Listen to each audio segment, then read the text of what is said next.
Tool. I guess that means that we're live. It didn't even do the countdown. Awesome. We're off to a great start tonight. Ladies and gentlemen, welcome to the live stream, episode 3 of the Eyes and Ears podcast. We still haven't figured out a little intro guy dealio there, but we are here tonight. If you are joining us now, thank you. I have to sneeze. I'm feeling it right now. Yay! Ealan, you're looking spiffy tonight. What's going on, buddy? How you doing? I'm doing great. I would like you to sneeze now because you can feel it coming on. But It's gonna be mid-sentence, and I got my finger on the mute button over here, just in case. I don't want to just blast people's ears. Now that we've like addressed it, it probably won't even happen because it'll be so embarrassed. Yeah, it'll be like going through a tunnel, just like this. Yeah. Oh, I'm sorry, I can't hear. You kind of breaking up. I don't know. Anyway, I've always wanted to do that on a live stream, and now I've done it, and or podcast, right? Because we should say that you have actually set up a podcast platform thing, right? Like we are going to start putting this out on what do the people say normally on wherever you listen to podcasts is where you can listen to this, wherever in the world where you listen to podcasts. Yeah. So, thank you guys for joining us. See who's here from. Say hello if you want. We got Craig Osterberg saying hello to Hi, Mr. Craig. Ealan. Now, Ealan, is it Ealan or just Ealan? I'm messing with you, man. I'm messing with you. Yeah. Someone once called him Ethan before I started a live stream with. Do you remember this? Oh, yeah. That's right. For the first 10, 15 minutes, I called you Ethan, and I kept correcting myself. And eventually I got it out of my system. But fun stuff. I forgive you. Fun stuff. So here tonight, we are on episode 3. This is our 3rd week in a row. Wow. This, which is crazy. So tonight, if you don't mind, Ealan, I'll kind of let you take the reign here and tell people like what are we going to be talking about tonight. Also, we are. Also, what? Also, I don't know. Oh, okay. I haven't had dinner, and this beer is kind of hitting me a little hard right now, so I'm gonna just continue drinking. Stella Artois. Artois. It is. Yeah, we were discussing. The fact that Dune 2 came out. You haven't seen it yet, right? I haven't. I was gonna watch the first one today. I haven't seen the first one, and I didn't get around to it. So I have not seen either part 1 or part 2. So, we can talk about that a little later if you want. Yeah, we will. Yeah, I've heard the audio mix is absolutely insane on it. So we can talk about that and stuff too. He's a good audio guy. How do you? Is it Denis Villeneuve? Is that how? Yeah, Denis Villeneuve. I've heard people not pronounce the V on the end of his last name, and I've heard people pronounce it. So I don't know if it's Villeneuve or Villeneuve, but it's whatever you want it to be, I guess, right? Yeah. He's a French Canadian, you know. He's up there where they speak the French. Yeah. That up makes north a lot there. of sense. How are you now? The Vancouver Canucks, they're gonna anyway. Sorry. We apologize for anybody who is watching this live stream from Canada. I'm a massive, massive fan of Rick Moranis, so he's Canadian and he's retired. So anyway, I'm a massive fan of Letterkenny. I don't know if you've seen that show. It's been recommended to me, but I've never watched it. I'm behind, man. It's one of the most unique shows. Let's put it that way. Just the format of the show is very unique because there's a lot of wordplay because they'll have an entire scene where it's basically just them going back and forth, like basically egging each other on and trying to one up each other on certain phrases that kind of have a certain theme.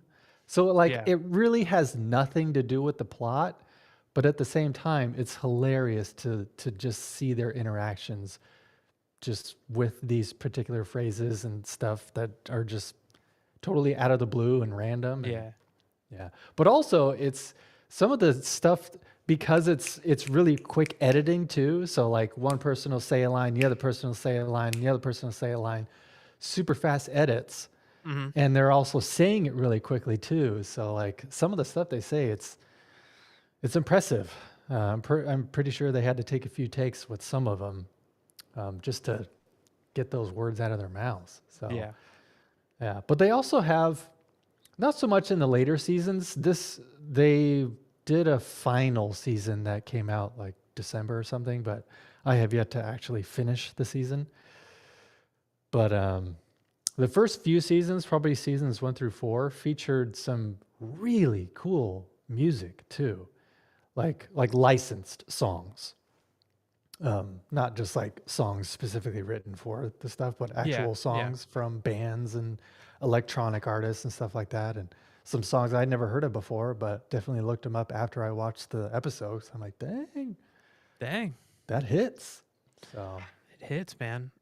yeah, It very hits. very unique show. One of the most unique shows I think I've ever watched. But definitely not for people who don't like swearing. So just word to the I wise. There's a lot of swearing. So yeah. I think the thing that maybe people don't know about me particularly is you know I don't let loose on the channel, but if you ever game with me or anything, it just happens naturally. You know, it comes yeah. out. AA says he is here and let's go. He's here A and let's go. a And he also says, I think he might be talking to me. You can put on a wig and go as Rick Moranis for Halloween. I'm thinking of doing you one better. I'm going to. This is gonna sound weird at first. I'll just shave my eyebrows, black makeup around the eyes. I'll be Uncle Fester. So huh. yeah, like white makeup. You know, I think Yeah, yeah. it could be pretty. Although you know, with the bald head, I could pretty much wear. I could be Doc Brown, little old age Yes. makeup. You know, Right. Run for it, some other Marty. Bruce Willis or somebody. You know, yeah. Yeah. Ooh, the Libyans. We could do a whole live stream just quoting Back to the Future if we want to. Let's do it. Next week on the Eyes and Ears podcast. Next week on the Eyes and Ears podcast. Oh, man, so good. Well, thank you everyone for joining us. We have 12 people from Ealan's channel right now and 6 people from mine. Super awesome. Super grateful to have you guys here. Thank you. We have some topics we want to talk about. We are going to open up to general questions at the end of the live stream here. But if you have a topical question or just a comment about what we're currently talking about, we'll kind of kick things off and get started. If you wouldn't mind putting a TQ followed by a colon and then ask about the current topic so we can see it. Just easier for us to kind of structure this as you know, like this type of format where we kind of keep things nice and organized, and then at the tail end we will ask, or we will answer. Might ask you guys questions. Who knows? Yeah. But if you have a general question at any time throughout the live stream tonight, put a GQ colon, just like the magazine. We're not affiliated in any way. They're not paying for this live stream or anything like that. But Or are they? I think we have to legally disclose if they are. But so they're not. But yeah, put a GQ for a general question and ask away. Colon isn't as important as the capital GQ. So if you forget the colon, that's fine. But you shouldn't forget your colon. So Yeah, if true. you have issues, get it checked. But so general questions will generally be answered near the end of the stream, generally.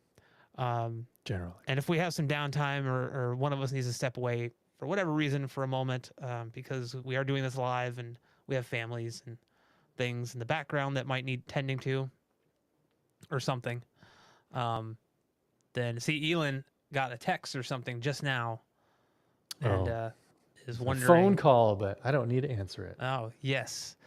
So yeah, thank you everyone for joining. Obviously, super chats, super stickers, all that stuff is turned on, I think, on both of our channels here now. So not necessary, not required, but much appreciated. That helps to show your support to us and basically allow us to continue doing what we're doing. Yeah. So I think we just dive right in our weekly live stream. This is episode 3. It's going to be weird when we get to like episode 100. We're going to have to do like a When? big Correct. celebration. Yes. Yeah. Because most people give up after like 5 or 6. Not us. Nah, Not us. man. We only need about 5 people to watch this, and we'll continue going. Well, there's 52 weeks in a year, so yeah, by Yeah. I mean, around, yeah, yeah. gosh, I think 20, obviously 26. if a holiday or something falls on a Tuesday, we may not make it that week. We might push it to Wednesday or something just to, Yeah. you know. Uh, Nux for Cup says, you know that's 2 years from now, right? Not if you have a time machine. Just we're talking. Yeah, it's a while, but you know what? We're here. We're just gonna hang out, talk about some shit, and very cool. Very cool. So yeah, you want to kick things off, Mr. Ealan? Oh, this is nice for Brad. I want to say thank you for your mini DSP guide from Brian Whitney. Well, thank you for watching it and support and showing up here to show your support. I'm working on the updated version. People keep asking about it, so won't dive too far into that right now because I think the first stream was predominantly people asking where is it. So it is coming, but yeah, pretty soon. I Yeah. actually just ran through another calibration a couple days ago just to kind of refresh my memory. And I'm ready. I'm ready. I'm Dun, ready. dun, dun, dun, dun, dun. So yeah, today we want to talk about movie theaters, aka cinemas in other parts of the world. Just particularly because Dune 2 came out over the weekend. It was, I think it was a hit. I have not seen it yet. Brad has not seen it yet. But, I don't know. Maybe we can bring up, Yeah, I was gonna bring up Screen Rant's thing real quick. yeah, or You like you keep Box Office talking. I'll do. Mojo or something. Yeah, I'll bring it up. I'll bring it up here. I mean, we're not talking, Avengers Endgame numbers here as far as the box office or the first weekend box office is concerned, but definitely a big number with this post-COVID era of going to the movie theaters and how people don't really prefer doing that anymore or spending their money on that form of entertainment anymore. People would just rather invest in home theaters and watch it at home. So yeah, do we have a number there? Where's the, Let's see. A historic opening weekend earning $182.5 million globally, surpassing other blockbusters like Oppenheimer. okay, cool. That is wild. That's crazy. Yeah. And it's also shot with IMAX cameras. Correct. Yeah. Who has in the comments? Who has seen it? And if you did you see it in a premiere format like IMAX or Dolby Cinemas? I mean, we kind of touched on this. Was it the first stream or last week? That at least here in my town, it's too small to actually have a Dolby Cinemas or IMAX. an actual IMAX screen. Yeah. So unfortunately, I won't be able to see it in that style. But from what I hear, I watched Shane Lee's review. He watched it 3 different times in 3 different places, Dolby Cinemas and IMAX. And he did say the Dolby Cinema version, at least the one he went to, not saying this is true for all Dolby Cinemas, but the Dolby Cinema he went to, the bass was kind of lacking. It wasn't until he saw it in IMAX that it was room shaking bass. Wow. Yeah. So that is kind of interesting because you would think Dolby Cinemas is going to be the one of the best ways that you can actually enjoy a movie like that on the big screen. But I don't know. Turns out you might not get that experience you've been hoping for. Yeah, that's you know, theaters are hit or miss, and I think that's part of like or the crux of kind of the issue in this whole topic is an experience can be good, but an experience could also be very bad. An experience at your home could surpass what your local Cineplex is doing, right? Like Yeah. we've all been there. Like for the longest time in my hometown where I grew up, up until like maybe 2010, 2015, the predominant theater in that town was still a stereo theater. It just did Yeah. stereo. It was severe. Like I remember seeing one of the Harry Potters there, and just being completely like underwhelmed by everything. There's no immersion, nothing.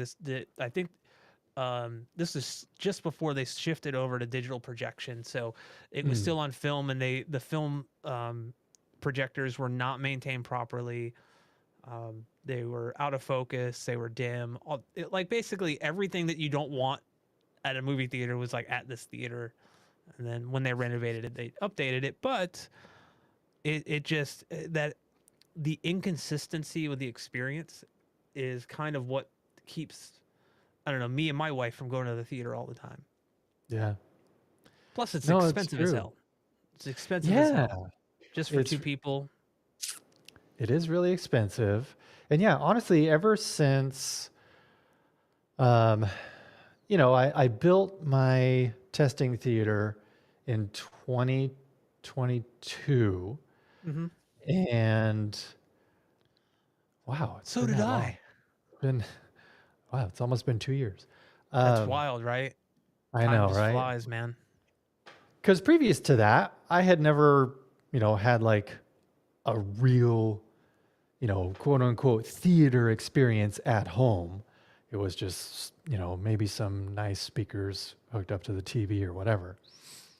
But that's yeah, it wasn't until I built my theater and I got uh initially I only had two subwoofers, but when I had four, um that also kind of changed things. Yeah. Really, and then again it changed when I got the IOTA AVX 17 preamp because I had never experienced a preamp before. I had only experienced AVRs, and that was another step up. So, yeah, all these things kind of just kept elevating my theater experience once I had that theater built. And then, and because that was also kind of, people were still a little bit skeptical, or at least um, they hesitated in going to the theater still, even in 2022, including myself. So I don't think it was until maybe the end or like the fall of 2022 or maybe Christmas time 2022 when I went to see a film at a theater Yeah. again. And yeah, it was a good experience, but at the same time, I was like, the audio kind of was better in my theater. Yeah. Just because the speakers were that much closer to me, the subwoofers were that much more impactful, and it just hit my chest a little bit more. And yeah, I never thought that I would prefer my theater over an actual theater. But then again, this is still in my small town, so their theaters aren't like incredible. So I would probably say it's differently if I were in a Dolby Cinema or in a Yeah. true IMAX cinema. Um, yeah, it's Cinemark XD. That's what Mm. they call it. That's like their version of premium, whatever. But it's still not like IMAX ratio as far as Right. the aspect ratio. Well, it's not the But brand. It's not the IMAX brand, right? It's just no, it's their version of the big screen, big sound. You know, they yeah, that kind of thing. We have like we haven't actually gone to the theater now that I think about it since we moved in 2022. So that was sorry, there was a little like blip there. It looked like on the stream. yeah, It just it was a thumb against or the thumb again. I was like, what the heck? We had that last time. yeah. But no, so we moved. We bought this house that we're in now in 2022, Mhm. and we have not been to the theater since. Yeah. Um, that's kind of crazy. The closest one, well, I've looked on Google and stuff like that to see where the closest one is, and there's Mhm. a couple. One has like very very bad reviews. I'm like, that's just a no go. It's only like a two screen Cineplex too, or like a two screen thing. Oh, wow. And then there's another one that has I think it's called Cineopolis, Mm. and yeah, it's that has like an IMAX inside of it. So we're actually thinking about going to see because I don't really know that I'll see Dune in the theater. I haven't even watched the first one yet. I'll probably just wait for the 4K disc at this point Mhm. to check it out. Because to me, I know there's actually we had a comment here from Yellow Mobile um, that basically says I think I'm a lone voice. I didn't really like the Dune films. Didn't think they were much fun. Nicely mounted, but a bit pompous. I'm not like I don't have an opinion of these newer films. Um, I do know that like my opinion of like certain Denis Villeneuve movies kind of follows that. Like Arrival was very very much so. Mhm. But uh, just knowing I've seen the original Dune from David Lynch, which is not even I don't even really think you need to watch that, right? Like, but I didn't really care for that. But yeah, this is the Dune movie here that is out now is something that I think not out now, but like this kind of the first one, the second one, these are kind of sci-fi epics that I really have to be in the mood for. Um, they're not just something that I'll just casually watch. I really have to be like in that zone, right? Like I need to watch it. Are you okay over there, Ealan? You seem perplexed and confused. Sorry, there's a wasp that somehow got in here, so Oh no. I'm gonna kill it. Carry Hey man, on. carry on. Yes, I'll continue talking. While Ealan kills a We're wasp, live. we are live. This is exciting. For the first time I'm awake during this thing. I'm kidding. I'm kidding. No, I hate wasps, dude. Wasps, I just hate them. But yeah, so like, going back to Dune being that kind of like epic sci-fi thing, it's cool, but like again, it it's one of those movies, honestly, just like Oppenheimer, I need to be in the mood to watch. I can't just it's not a movie that I'm just gonna flip on and be like, oh, I don't know what to watch. I'll watch Oppenheimer. Like I don't there's sometimes where I just don't want something heavy, right? I feel that like Dune and Oppenheimer are those kind of heavy in different ways. Obviously, they're not. You know, one's like a sci-fi epic, the other one's more like a like a drama period movie. Um, oh, Yellow Mobile asks, could your DJI track the Wasp? That's a very good question. That is a very good question. I don't know. I don't know if That well, it possibly could because maybe like just it not only has like face detection, but it also has object detection. ooh, that might be interesting to test out. Cause Although you yeah, have to get close to a wasp, and I don't know if you want to do that. I know, right? Because You got a suit that you could wear? I don't, unfortunately. Maybe invest in a suit. Yeah, I don't even know how it got in here. But plus, it's wintertime. Aren't they like dormant in the winter? It should be. If it's cold, they Anyway, should just be asleep I most know, of the right? time. What the hell?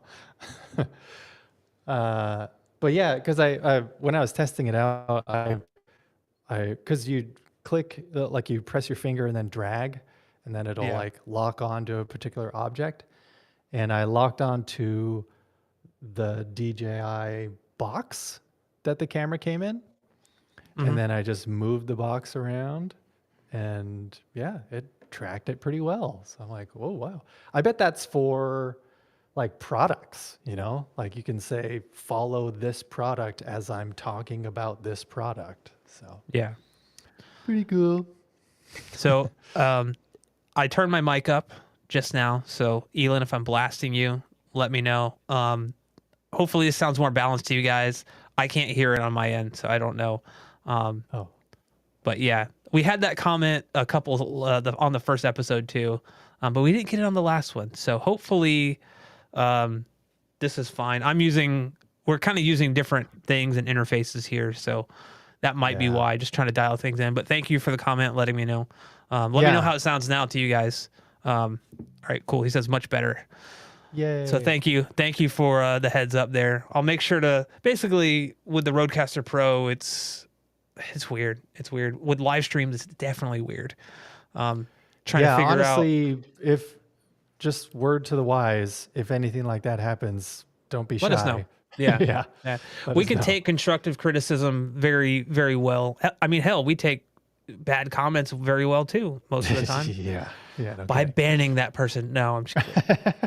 You know how many times I've been told I look like the guy that stole the chipmunks from the Alvin and the Chipmunks movie? Like, I'm really David Cross in disguise. But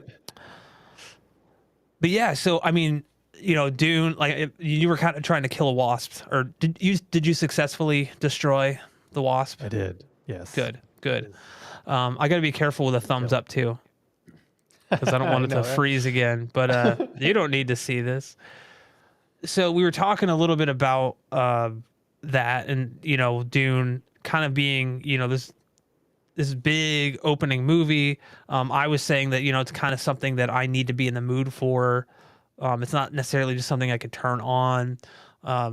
Yellow Mobile actually had the same kind of, or not the same, but he was basically saying, you know, this is kind of a, you know, like he views it as a certain way, and I can kind of see that, and I see where he's coming from or where they're coming from. And I was like, what are your thoughts on that? Like, is this something that you can actively just turn on, or do you have to kind of really like, is this something that you see and you're like, I need to go see this in the theater, or is it like, I'll wait for the home release? Honestly, I probably will go see it just because I am a fan of Denis Villeneuve.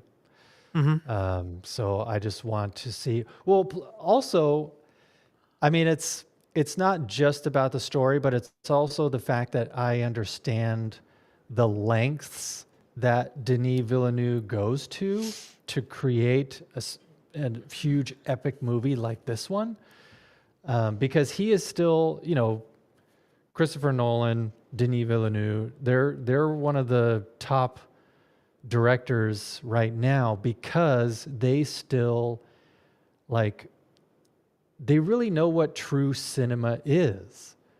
So they're going to take risks. They're going to great lengths to build out gigantic sets and do as much as they can in camera, as opposed to just doing everything green screen like it seems like everything else is doing nowadays.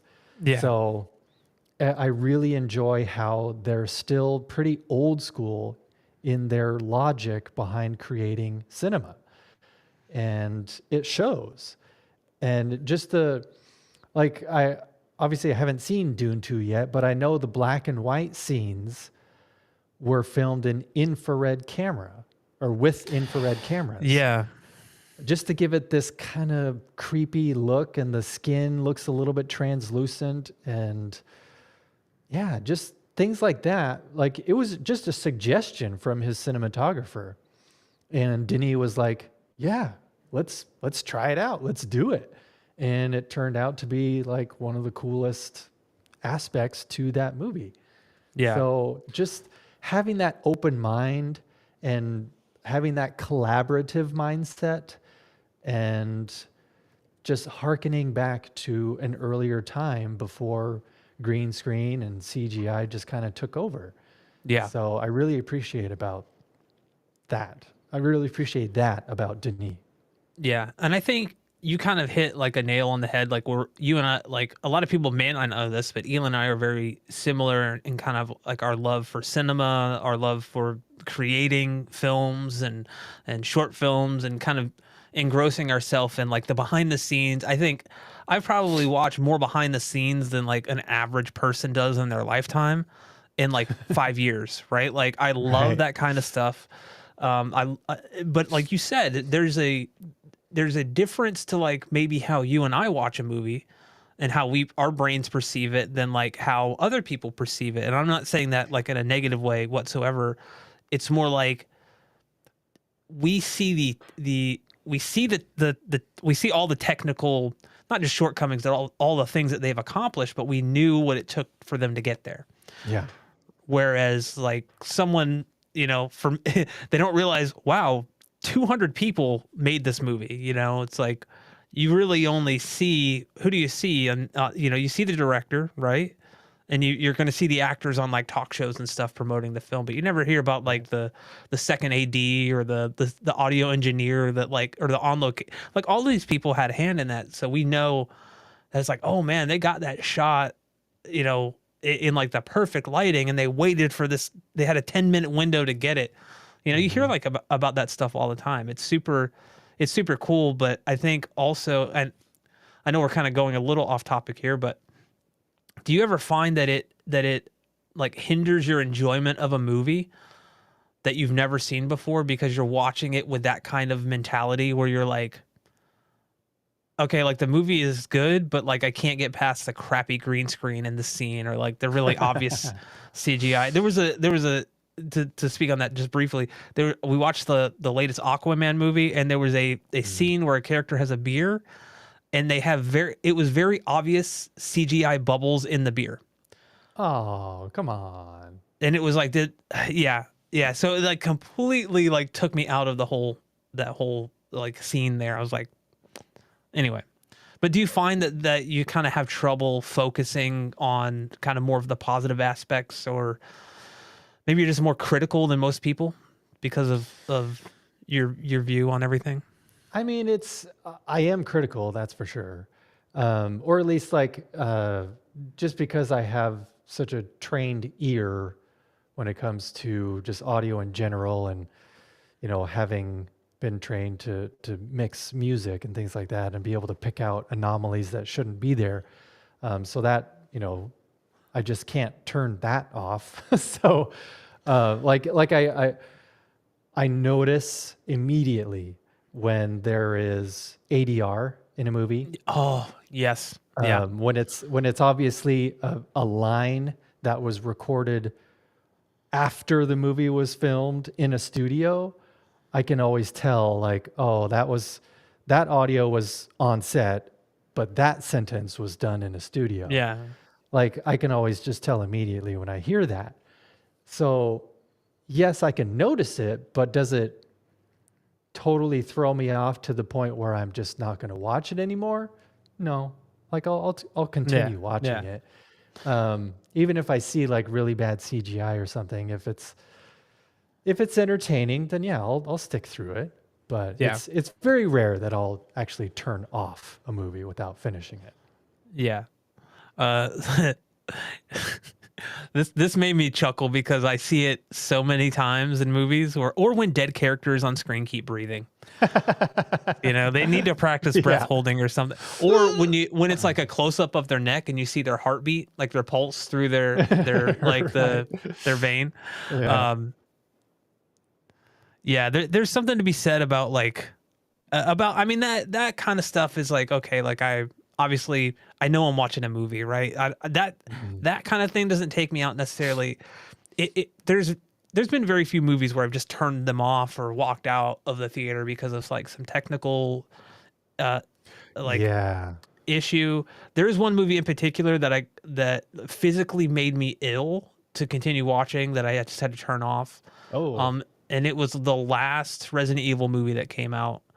Wow. And they've all been kind of just the first one was a kind of cool as a gamer, and then they just went completely out of left field with it. But the last one, I don't think a single shot in that movie lasts more than 1 second. What? The editing made literally made both my wife and I nauseous. Oh It my was like we God. could never follow anything. It was so bad. And if anyone's never seen it, just Google clips of like fight scenes. And you think, oh, well, the fight scenes are cut like that. No, the entire movie's like that. There's like establishing shots that you can't even tell like where they are because it's literally over in half a second. It is like probably one of the Dude. like there's been a breakdowns of like Oscar winning movies that have like bad editing, like Bohemian Rhapsody. Hmm. But this is like on another level. Like this is so bad that I'm like, did a student did they just hire they did not pay the guy? Um, like Yeah. I don't know. It's just weird. But yeah, I think like there are sometimes where things can take me out of the movie, but there's also a certain charm to certain things, you know, like when you Hmm. see stop motion animation or Yeah. you know, it's cool. Like it's like when they throw that in a movie, you know, kind of like, or they'll switch between, you know, like the last Ghostbusters movie, Afterlife, did that very well, where they kind of switch Yeah. between CGI and then practical, uh, like practical things, and it Hmm. was, you could see the difference, but it reminded me of like when you're growing up in the 80s and 90s watching those types of movies. Yeah. And even the original Jurassic Park, how they Yes, yeah. had, animatronic dinosaurs and CGI. And it worked very well. Yes, I think he's talking about the last Resident Evil movie. It was shaky cam city. It made the Bourne movies look like they were shot on a tripod. Like that's how shaky the camera was. Like Jeez. yeah, man, it was yeah. I will say that I have walked out of a theater once. And it was, no, twice. Yeah, one time because I went to, you ever have like a dollar theater near you? Yeah, we used to. Yeah. Yeah. So Let's get like into that. We're talking about theaters. Let's get into that. yeah, because remember if when they used any to of cost you, $1? yeah, if any of you don't know, dollar theaters are when, because they'll have the main run in the main theaters, Yep. but then after the main run, like after a month or two, the dollar theater will then get those movies. So then they'll be able to watch, major motion pictures for like $1 or $2, because it's already been a few months since it came out. So I do remember, I can't remember the specific movie, but I do remember walking out because the audio was just terrible, because this was still shot on film. So Yeah. Yeah. Projected on film. Yeah. because it had been viewed so many times in its initial run, the quality of the negatives were just completely blown out, and it just sounded Yeah. terrible. Yeah. So I walked out. But the only other time I've walked out of a movie is because there was a lot of things happening, and it was just kind of this perfect storm of all these factors that made me just walk out. It was Kingdom of Heaven, I think it was called. It was like this big epic, Yeah. um, with Orlando Was it? Bloom. Yeah. Who directed that? It was somebody. It wasn't That Ridley Scott, right? No, It I think it was. was. I think it Was was. it? I always get. Yeah. I sometimes get. I know this is going to sound sacrilege to people, but I sometimes get Oliver Stone and Ridley Scott's movies confused on occasion, and I'm Mm. trying to remember. But yeah, I think you might be right. Yeah, I'll look it up. he because I think he was trying to, it was like he was trying to do Gladiator again, Hmm. because somebody was just like, "Hey, you do It was Ridley Scott. epic Yeah. time, period pieces, so you should do this." So yeah. So it was Kingdom of Heaven, but and it was also the Dollar Theater. So, uh, but then the third factor was that I had just broken up with my girlfriend at the time. So, like, I was an emotional wreck, because, I mean, it wasn't like super bad breakup, but But it was. it Yeah. still broke my heart. I was still pretty devastated.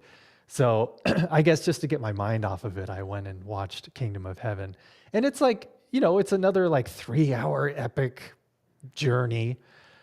And I guess just because emotionally I was just so in my head about the breakup still, just every little thing about this movie was just so annoying. And I was like, Yeah. this is so dumb. This is Yeah. I can see the CGI. Oh, this sound is dumb. And it's like, And you're just but picking it apart and like not being able yeah, to. yeah. But obviously I just wasn't in the right headspace. Yeah. So Yeah.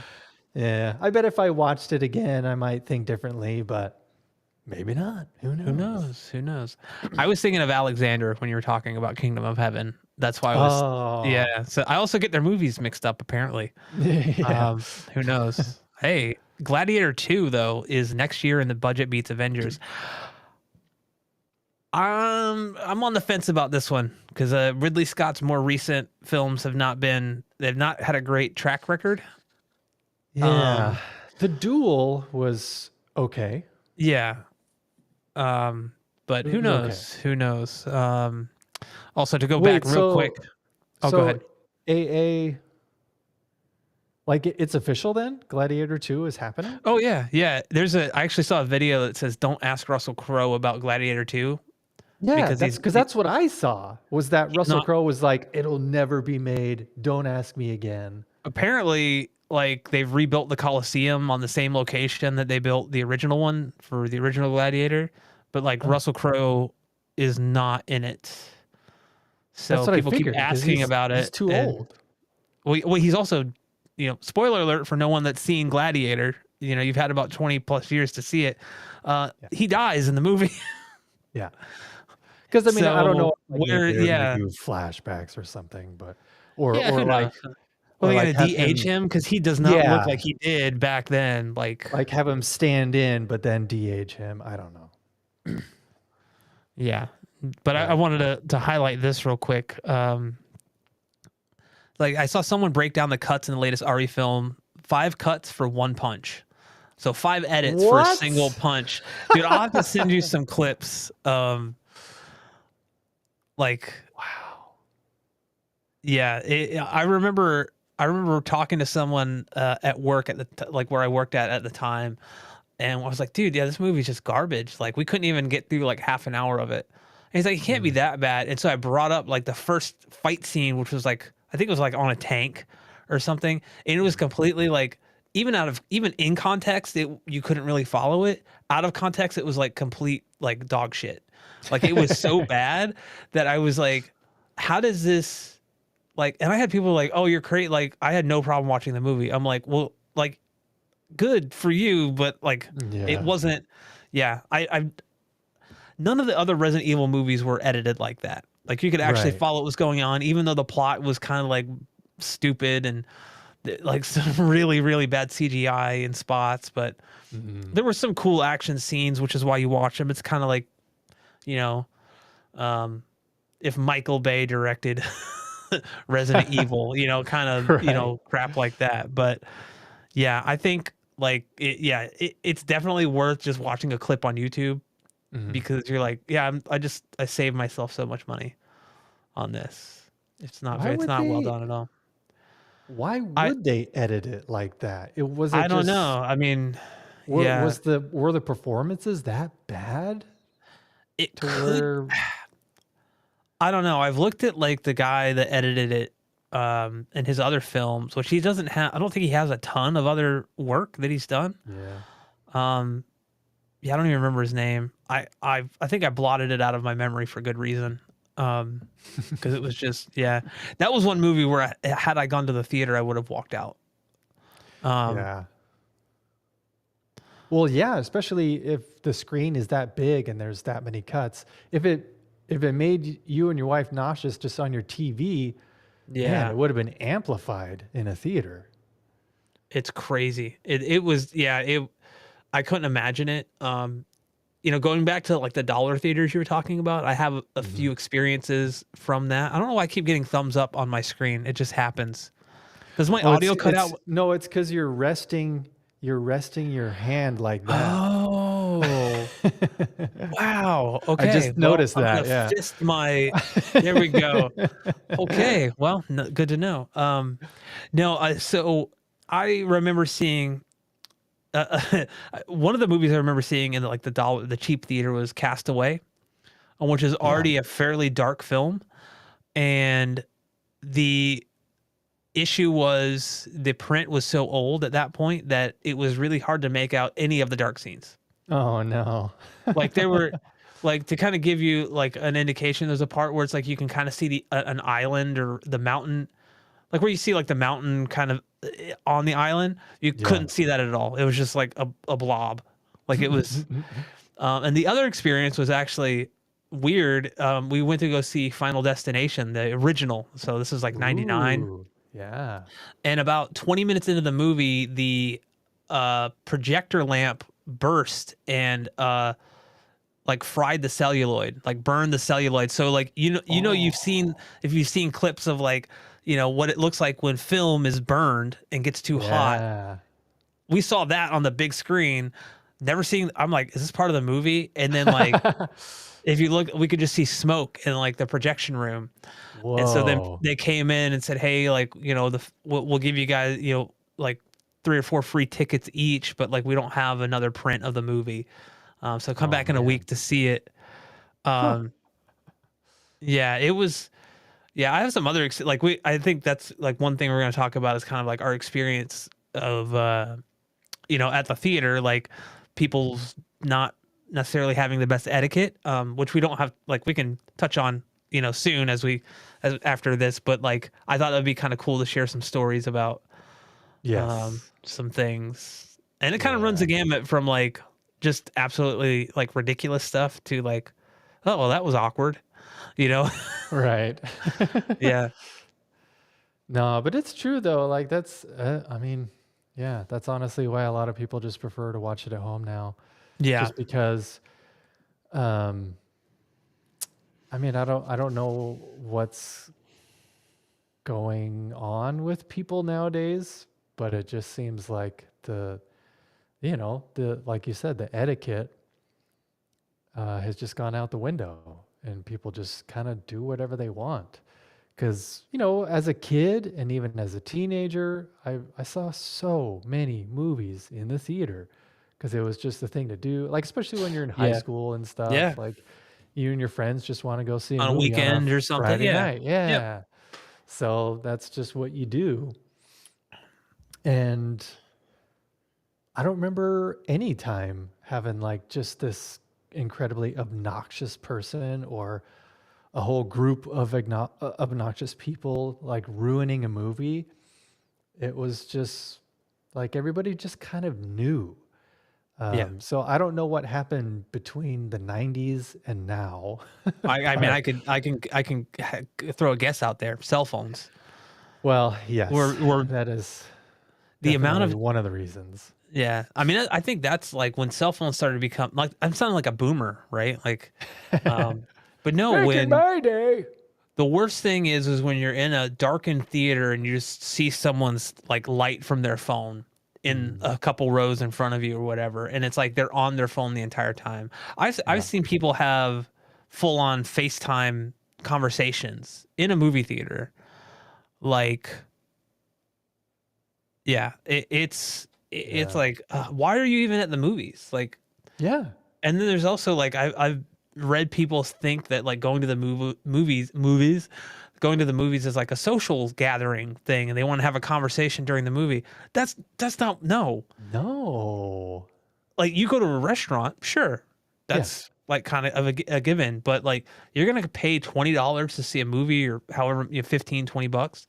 You're gonna sit there and have a conversation, not even pay attention to like the movie. Yeah, exactly. Um, I don't I don't yeah, understand that at all. and popcorn munchers too. Yeah, they can be annoying, but I get that Yeah, they've some people just have very loud, crunchy crunch noises that they make. And I right. try to be, that's why I think Twizzlers to me is always a safe bet because other than opening the freaking bag, Yeah, exactly.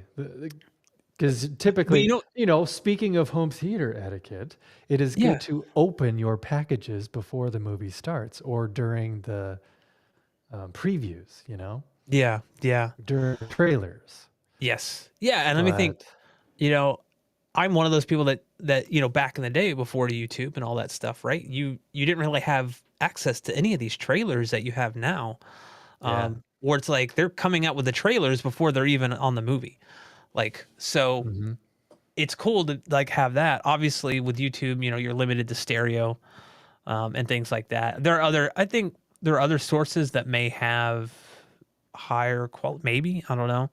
I haven't really looked into that, but I'm also not a guy that just like says, you know what, for demo material, I'm going to use a movie trailer. It's just not something I Right. go grab. But I Yeah. think, back in the day, that was cool to go see like what movies were coming out. Yeah, Um, exactly. and now it's gotten, I think the last time we went to a theater, the amount of ads even before the movie trailers, like the movie trailers already take up a good, 10 to 15 minutes. But now you also have, you know, another 5 to 10 minutes of ads in front of that, Yeah. which is like, I get like your standard, like, each theater has their kind of logo thing, their brand, enjoy a Coke or go grab some popcorn, Yeah. and it's like this cool animation or whatever Right. that ultimately you get sick of after a while because if you go to the theater a lot, you see it over and over again. Right. I think I have one of the Regal Cinema ones committed to memory. But yeah, but now it's just like it's just commercials that you'd find on TV. Like it's a Yeah. State Farm thing or like, Right. again, not to sound like a boomer, growing up, I never had that. No, me I neither. never um, you know, I never had that. And I'm at the point now where like I don't even really want to see the trailers, because I've already seen Right. all of them. Um, Yeah. you know, uh, Siphonic said that there's a reason why I love physical discs. You don't get any of that. I 100% agree. The only thing that I would think that really kind of grinds my gears about that stuff is when you have like the FBI warnings that you can't skip or anything. Like I Mm, bought the disc right. for 20-25 bucks. Let me get rid of this, I you know, know? right? Speaking of ads, though, holy cow. We have a Samsung Frame TV, right? And this is just a little bit off topic, but when sometimes, I mean, obviously, we mostly watch streaming platforms, Netflix and Disney Plus, whatever. But there are times where I just need to kill like 5 or 10 minutes. So I'll just turn on Samsung's like free TV thing that they have. Yeah. And what's so incredible is that the commercials that come on during the commercial breaks for a particular show that I'm watching, usually, but at the time that I'm needing to watch something for a few minutes, it's usually like Magnum PI or something, something like that, like real old school. But I'll be watching it and the commercial break comes on and it's literally commercials for mobile games and like the Uh, really shitty mobile games too. Just like 3 or 4 in a row that you would normally see if you're like, if you're playing like a free game that you downloaded from the App Store, yeah. and then it'll automatically pop up with some ads like download this game next.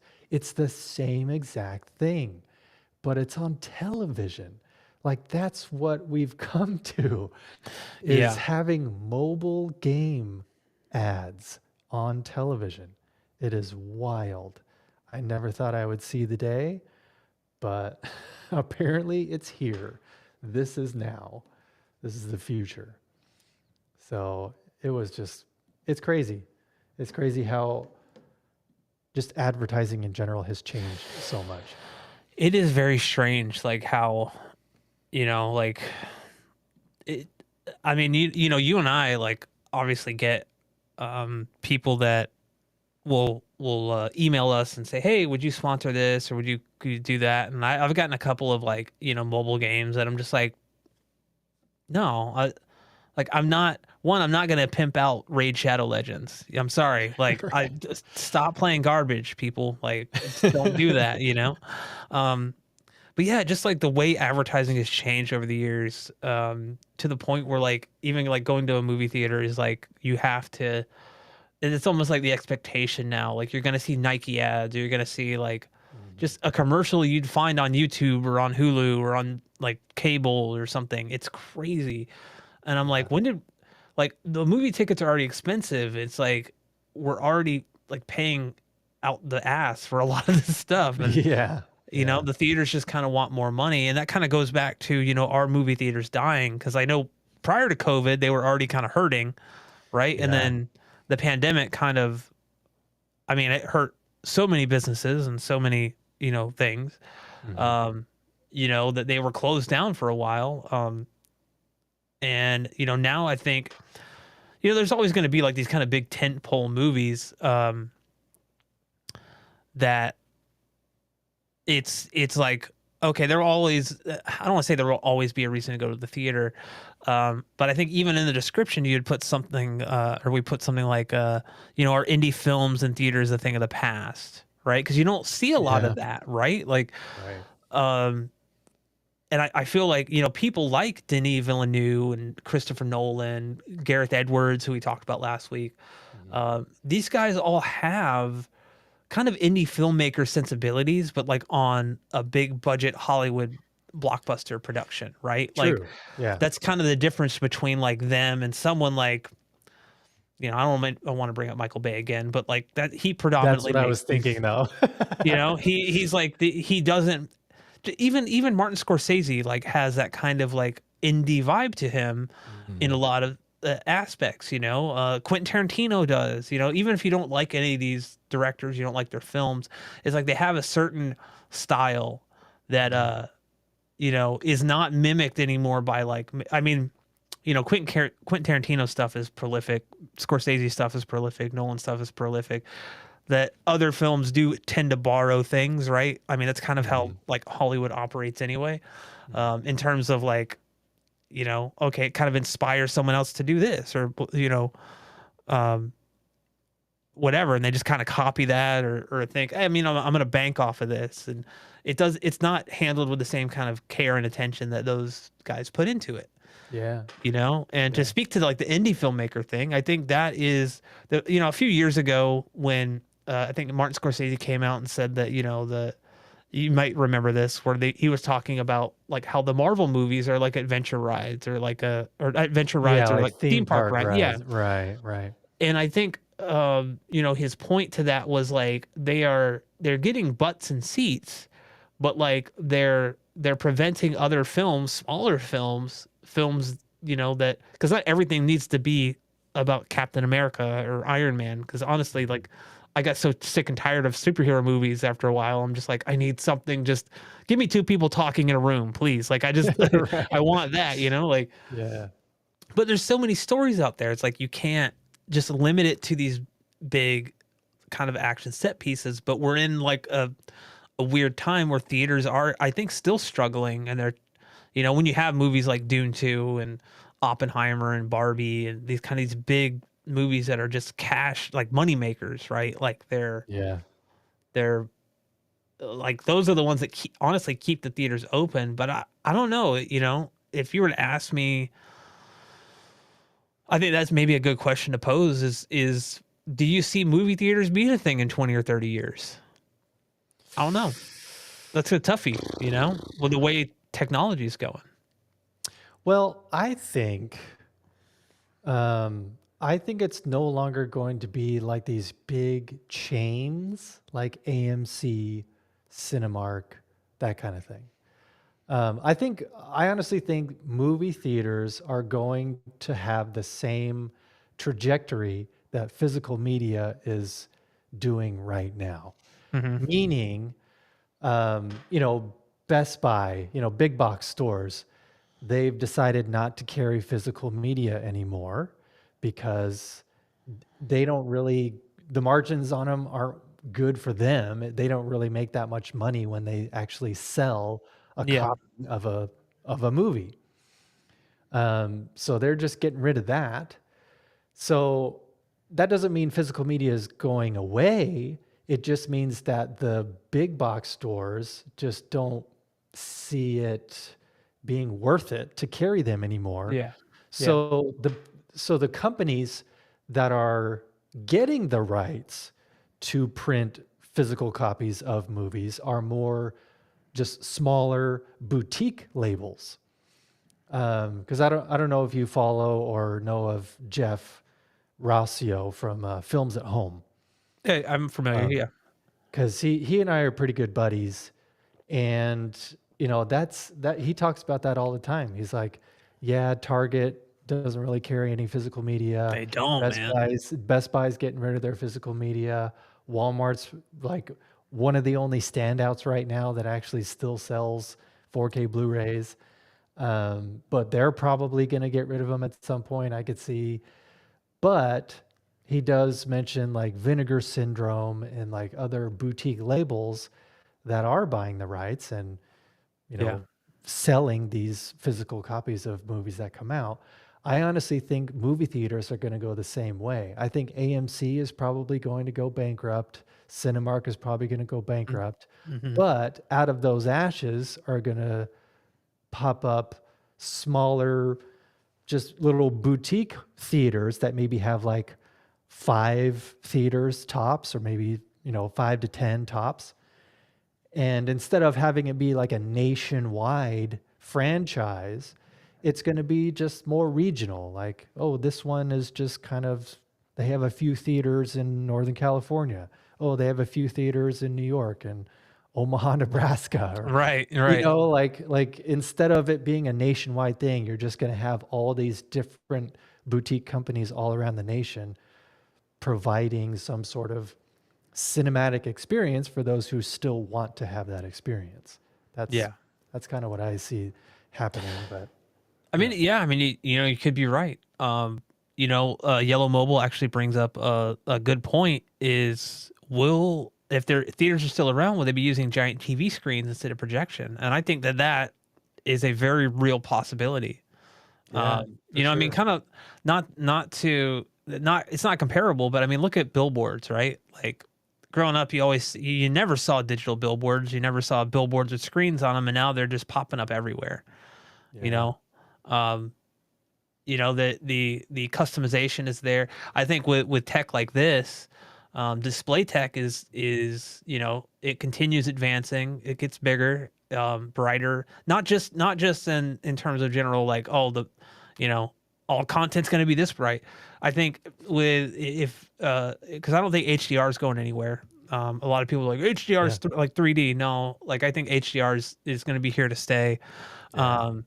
But you have screens that even in like Dolby Cinema just can't really hit those 200 and 300 nit ratings, right? Or they hit 200 300 nits, but if movies are mastered 1,000 or 4,000 10,000, there's always room for that, and projectors are notoriously bad with HDR, which is why tone mapping is especially important on those devices.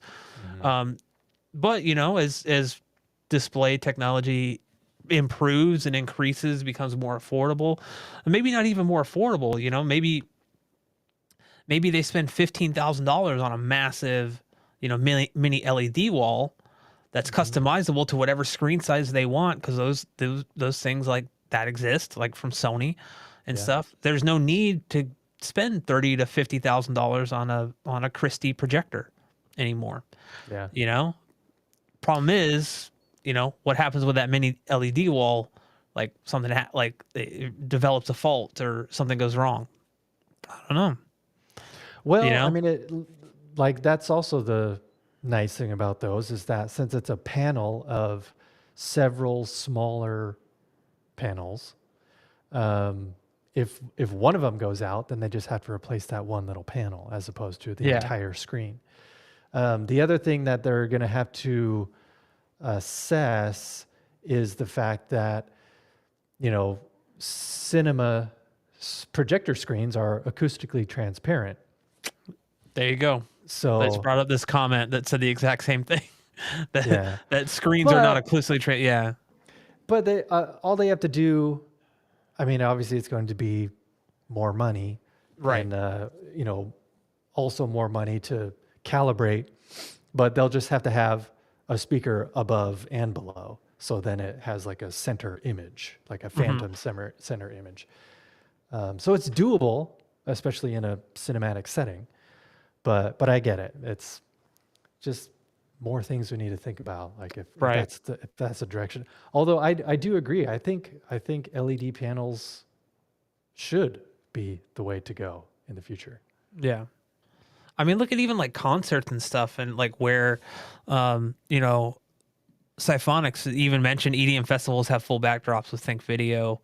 Yeah, true. I mean, you know, I've been kind of following, you know, Metallica's world tour or whatever, and Oh the yeah. amount of production that goes into those shows is insane. Like with the screens Yeah. and the cameras and everything, and Right. um, you know, stuff that wasn't possible 20 years ago. You know, and now we're here. Like every show is being recorded and kind of broadcast on screens that are on their stages, and it's like it's just crazy the way things have gone. So you know, none of us have like a crystal ball here, I guess, you know, so we don't know exactly what's going to happen, but you know, in the current term at least, you know, movie theaters are here to stay, but who knows, like, you know, AMC filing bankruptcy, things like that.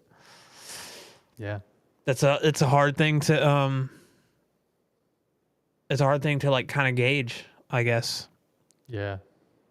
I mean, I don't think if Actually, they I'm sorry, do. Ealan, I got to step away for just a second. Are you cool handling? Yeah. Okay. Yeah. I'm going to remove myself from the scene, so I will be back. Okay. Um, so I do get how, well, I think that AMC, if they do go bankrupt, I don't think they're going to go away like entirely just because they're such a gigantic company. I think if AMC does get into a position where they're, just not, doing all that they can not to drown, I think they're just going to downsize.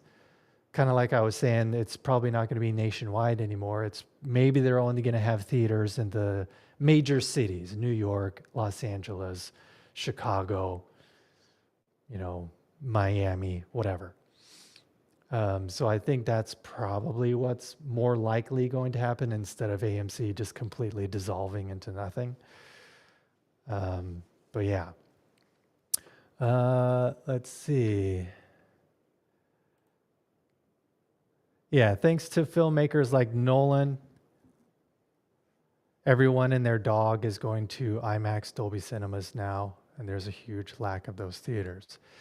Exactly. So it's either you go to an extreme like premium experience or nothing. There's no, I mean, like we were saying earlier, there's no like boutique little theaters. I mean, there obviously are in like the major cities, San Francisco and LA and New York, whatever. There's still going to be a way for those cities to still have, promote indie movies in a theater. But I mean, at the same time, it just seems like all the indie filmmakers out there are trying to get their distribution through streaming platforms like Hulu and Netflix. It's like that's the direction they're heading rather than putting forth the effort to have their little indie movie put in, like a limited theatrical release in like 5 theaters or 10 theaters. They just don't want to deal with that, and they just probably think it's a waste of money at this point, so they're just going to go straight to a streaming platform. Yeah, I think there's something to be said too. But I mean, most people, we are in kind of like the minority, like those of us here in the comment, like you and me, the like folks in the comments and everything. So many people. My sister is a prime example of this. She watches everything on her phone. And it boggles my freaking mind. Like how do you like, she doesn't, and here's the thing, she doesn't even use like headphones. Everything is through the phone speaker. it's either mono or stereo. You know, most phones now these days, you know, you turn your phone, it's like stereo, but I mean, you're missing out on so much.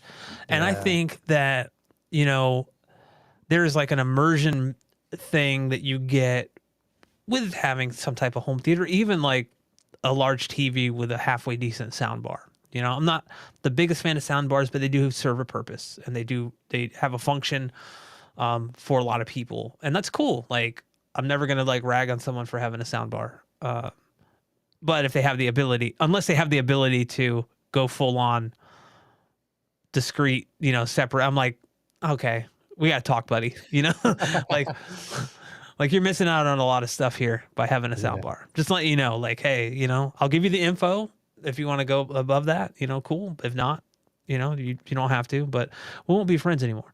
No, I'm kidding. I'm kidding. But no, yeah, that's a lot of people are consuming their content on a phone or, you know, I mean, this is like an iPhone 13 Pro Max or something. Might be the 12 Pro. But it's like, yeah, the screen's large. I occasionally will watch YouTube videos on it in a pinch, but I prefer to like watch them on at least an iPad. Yeah. Like YouTube is kind of a different thing, right? It's a little, unless it's a short film, I'm typically going to consume my content in a different way than like watching it on a big screen. Just because, you know, it's a convenience thing. Whereas like critical listening, critical watching, like my wife and I just watched the latest Avatar movie last night. Yeah. I couldn't imagine watching a 3.5 hour long movie on a phone screen. No way. Absolutely not. Like, what the hell are these? Why? Yeah. You know, it's seriously like you're missing out on a ton of stuff by doing that. You know, like there's like She's not holding it, right? She's got like a stand or I something. have no idea, honestly. I was just so perplexed by the fact she was using her phone to watch all of her Yeah. content on a small screen that I'm just like, Because that's you know, dedication right there. yeah, She's holding no, it. you know, my wife watches YouTube in bed on her phone. I completely understand that. You know, like that's typically like how most people, I think, I mean, if you look at the analytics on your channel and my channel, how many people are watching on their phones, right? Versus like Yeah. a LG app or like an NVIDIA Shield or something, because we can kind of see all of that, those analytics. It's predominantly like at least 80 to 90% phones. Yep. Everything else is just kind of, you know, which, you know, more power. Like, thank you for watching. Techno Dad's here. Techno Dad in the house. Yeah. Hey, Chana. What's up, What Shauna? up? How you doing? Thanks for joining. What's up, man? Oh, and we got a super chat. We got a super chat from Brian Whitney, $5. Please see above question about advice. So I think I had starred his question. Here it is. I got it right here. I'll bring it up. So thank you, Brian, for the super chat. Much appreciated. Yes. Any recommendation on high-end receiver 11.2 processor with existing separate amplifiers? Is there really a big difference between processor versus receiver used as a processor? That's honestly like, so Ealan, you have more experience in that kind of field than I do. I've mainly always used a receiver that also kind of, I'm just now at the point where I have like pre-pro functionality or separates, you know, where I could kind of send, you know, signals to an amplifier and amplify it externally. I've never had that before.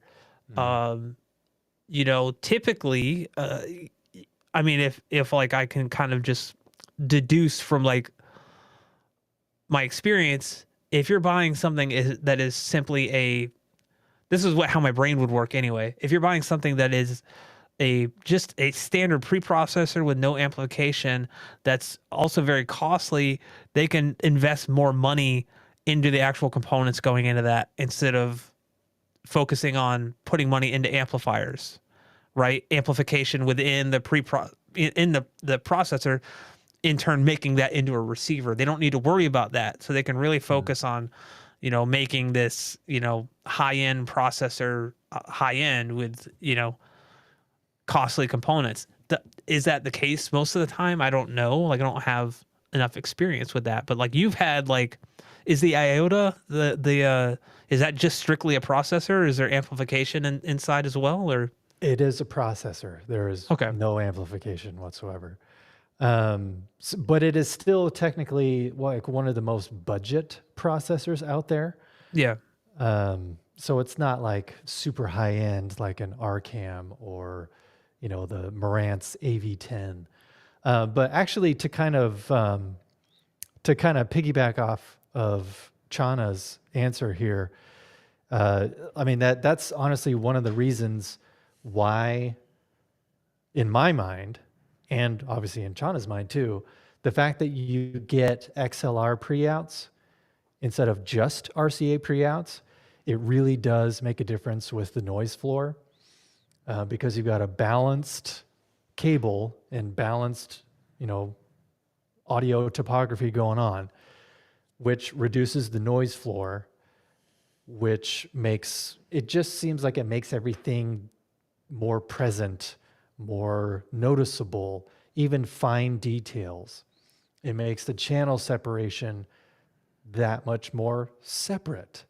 Yeah, but I can only say that to the fact that previously I still own the Marantz SR 7015, which is like their middle grade receiver, because they've got the 6015, the 7015, and the Yep. 8015. So the 7015 sits right in the middle.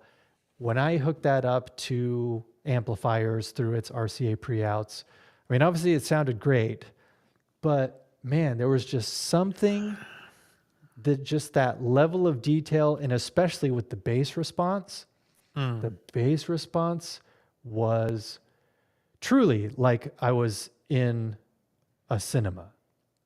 Yeah. Like I had never experienced cinema quality bass that I heard in the movie theater until I switched to the IOTA AVX17.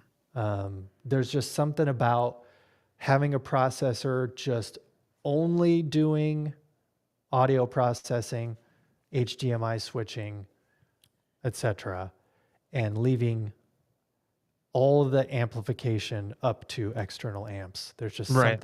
something about that just there's a reason why that's like the ultimate goal of anybody who's part of, or going on their home theater journey and wanting to upgrade and wanting to have that end game system that they're not going to want to upgrade ever again. So I prefer to just use, I was gonna make a joke here. I was like, oh yeah, I went to Home Depot and got some electrical copper wire. I just use that for everything. I even make my own RCA cables out of those. No, there's a couple comments related to that I just wanted to bring up real quick. Brian says, so maybe some clarification. Looking at Marantz AV7706 or Onkyo 8.4 as a processor, I could use XLR for all channels with current amplifiers, and thank you. She has some kind of clarification there. Oh, okay. And just for those watching, that Well, this is not directly aimed at Brian, because this is a little different, but I had a conversation with a buddy of mine recently, a few months ago actually, and it was about like he had RCA outs only on his processor, and they weren't balanced. It was unbalanced RCA pre-outs. Yeah. And he was like, well, like I'm just gonna get an RCA to XLR converter, and that way I'll have like a balanced XLR. I'm like, that's not how that works. You can't go unbalanced to balanced. Like it doesn't, like with no conversion in between, right? Like it's different if you were to take those unbalanced out to like some type of converter, I guess. But like now you're just at why? Like don't like just get a pre-pro with XLR outputs that are balanced. Although I did see a comment the other day, just on a random video, saying that he's like, that's exactly what he did. He took an RCA pre-out and had like a RCA cable converted to an XLR cable on the other end. And he said it made a world of difference. But I think his was only a 2-channel system. So it may make a difference with 2-channel stereo. But yeah, as far as just like an entire home theater system with Yeah. surround sound, yeah, not so much. It's like your system is only as good as your weakest link. Right. So Uh, if you're going out of RCA and then it's converted to XLR, it's still going to be only as good as RCA. Right. Right. You're not getting anything. You're not really benefiting anything other than being able to use an XLR interface, right? That's really the only benefit if you have an amp that doesn't support or device that doesn't support RCA and you need XLR. That's the main Yeah, benefit. That's right. really yeah. If But that's like kind of like a if given. that's Yeah. the only way it's going to work, then Yeah. sure, do what you need to do. But Um yeah. I'm just yeah, I've never experienced I've said this in a stream before, either last week or the week before. I've never experienced separates in my home personally. So I'm excited about that. I might be getting a yeah. an amp pretty soon actually that I will be reviewing for yeah, Yay. for another channel, but we'll talk about that. Actually, I want to bring this up. Yeah. That's a J- good question too. Jason MC, why does it cost 2 times the money for a processor with similar features to an Onkyo RZ50 or Denon 3800? How do budget processors compare at the $1,500 price point? Typically, the more a processor is, it's because of the internal components are going to be more expensive. You're going to get a better DAC. You're going to get just better. You're probably going to get a toroidal transformer for the power supply. You're going to get just the metals that they work with, the circuit boards that they work with are just going to be premium components rather than just kind of middle grade components internally. That's usually why Yeah. processors, but also because, adding XLR pre-outs is also going to make the price that much higher Yeah. just because XLR makes things more expensive. Yeah. And then there's also that they really it can be that. It is that, but they also just want to take more damn money from you. If you got the Yeah, money, they are, just like Chana you know, said in the yeah. comment. When I'm looking at something like someone's like, "Oh, you need to check out this or you need to check out that." And it might be something like a Storm Audio thing or a Trinov thing, right? Right. Like a $30,000 processor is like I could buy like a car for that. Like a really decent car, new car.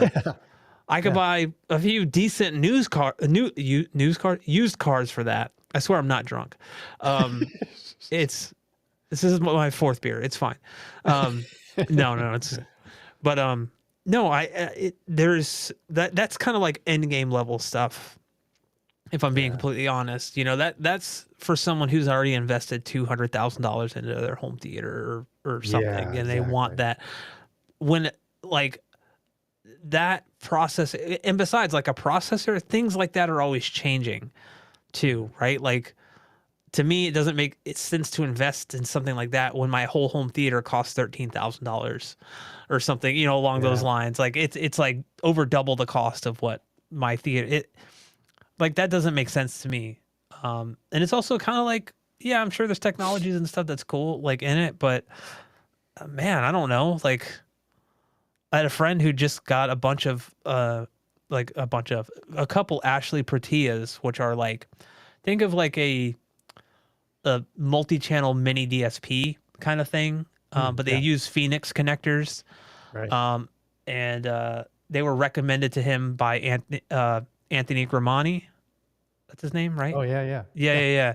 He was going to come out and calibrate his system, and he's like, "You really need these Proteas. Like they're basically they're a multitude of things, but mainly they're meant for time alignment and parametric EQing of each individual speaker." Yeah. And they can be kind of assigned different inputs and outputs too, like dynamically. So like you could wire everything and then say, oh, I want to change this or I want to change that. You can do that. You could, double up your, I think he had two side surrounds, like two sets of side surrounds. And obviously you Yeah, can't. you got like multiple rows Yeah. of seats. And yeah. Right. Yeah, exactly. And so he does. And so he's able to do all of that. But for someone like me, I'm like, that's super cool. I would love that functionality in my, 5.4.4 theater. But outside of going, first I need to go separate. And then I'm like, okay, well, I'll just like, what about something like a mini DSP or a Dayton Audio? I can't remember the model number in between. Just to kind of have full parametric EQ functionality of each channel and not rely on room correction, which that's me. I'm like, I want to get in there and do everything manually. Oh, Not yeah. everybody does, not everyone does. And that's completely fine. But for those that do, man, we've never had more options than we have right now. There's so many options out there for people that want to dive into this stuff. It's so cool. Like you could start at this and end up like, oh, like the sky's the limit, like there's no end. It's just what you feel comfortable with. And I think that's a really like great place to be. There's a lot of gatekeeping in the community of trying to, you need to like, oh, you just use Odyssey or just do that. And it's like, there's no like black and white answer, right? Like there's not, it's not like a simple thing. And that's the other thing to take into account of processors is that a lot of them nowadays are modular. So you'll be able to swap out components when there are newer additions or yeah, true. if there's new technology that comes out like HDMI 2.2 or something, like a lot of processors are set up in a way where you can just remove certain bits and put the more updated bit in as opposed to having to buy a whole new processor. Yeah. So that's also why you get the higher price tag, because it's going to last you that much longer because you can swap parts in and out. It's just another premium that they slap on it. But also something to consider is if something goes wrong with that out of warranty, it's probably going to be more costly to repair than something that's not as expensive. It's again the same friend of mine that got the Ashley Portillas had an issue with I don't remember what it was. He ended up spending it was like $4 or $5 grand to repair this thing. Wow. And he had to send it back to the manufacturer and all this stuff. And I was like, are you really and it was like, I think the item, oh, you know what it was? It was a Lumigen. Oh, his Lumigen needed servicing or something. And they charged him like $4 or $5 grand. And I'm like, but isn't the Lumigen like $9,000? So you literally could have bought half a new one. Right. It may have been not that much now that I think about it. That doesn't sound right. Well, it's probably more closer to like $2 grand or something. But still, that's a lot of money for a lot of people, Yeah, exactly. It's the same thing with cars. I mean, obviously repairing a Porsche is going to be more than repairing a Toyota Corolla. Right. Exactly. Exactly. I mean, they could have the exact same problem, but it's just parts are going to be that much more expensive with the Porsche. Parts and labor, right? On a Porsche, it's probably labor on a Porsche is going to be way higher because everything is designed that you need to take out the entire engine to get to the battery or something. It's designed to be a money pit. Yeah. Yeah. Honestly, I bet Porsche. I bet people who work at a auto repair shop and work on Porsches probably have nowadays like a computer science degree because they're basically computers now. Yeah. There's I remember I had a Honda Civic, like a 2002 Honda Civic for 20 years, and working on anything in that engine compartment was a pain in the ass, like a royal pain. It was so tightly compacted in there, and I just remember who designed this?